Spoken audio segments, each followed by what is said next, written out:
The only information on these sounds I had from Stephen was a CD is called Music for Earbuds and is composed entirely from headphone feedback, which makes them surprisingly organic as well as electronic sounds. I spent the following week dwelling on these surprisingly organic sounds as I imagined them before even listening to them, or maybe I had begun to listen anyway. I have a habit with listening. When I hear of a record or sound piece before I hear it, I anticipate and deliberately infiltrate my experience and memory of it. Call it an exercise in fabulation, an investigation of the tangles in the listening writing space, or simply the will to prove that a sound is never a self-standing entity but is connected, haunted and contaminated by its listeners and their histories. So here I am, skirting the edges of these not yet heard sounds, listening to, listening in, but always out. I have a habit with listening. It responds to titles before I listen, or maybe because I have always been listening. Music for earbuds. Earbuddy, who's out there? Sound it again, please. Who's that? Here.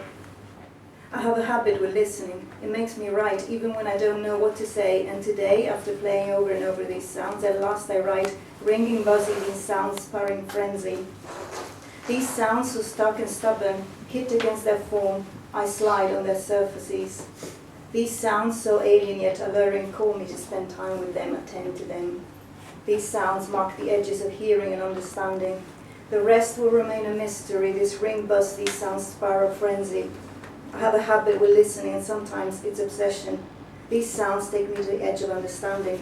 The edge here is the ear that hears. My listening encounters nothing but itself in these sounds.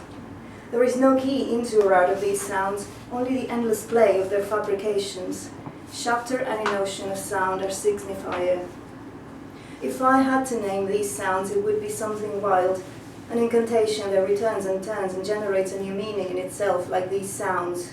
Why am I listening to these sounds? Because they're there, and because they're there I want to explore them, and as I try, I fall into the circle of these sounds as I fall into the circle of myself. This circularity has no claims. It bounces the responsibility of listening back onto me. And I haven't even yet started telling you of the void these sounds are set against. The void behind these sounds resounds my fluttering thoughts, terrors of understanding, interpretive delirium. Listen to the tweeting of the mechanical bird. Listen to the inner dialogue of the lonely mechanical bird.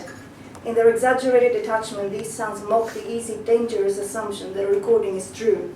Maybe, there is a mechanical creature somewhere in my thoughts that thankfully does not have to be true to be experienced. I spent a good half hour contemplating this creature, spawned by these sounds, crazed, wind-up toy running in circles. Its tones, sharp or rounded, puncture my understanding with their presence. The tangibility of these unnameable sounds. Is it a trap? Even the sounds on my keyboard, as I type against these sounds, sound more terse and metallic. Today there's 3 of us and it's a crowd. Myself in the room, the headphone on my head, the mechanical bird with its metallic peel in my mind, these sounds.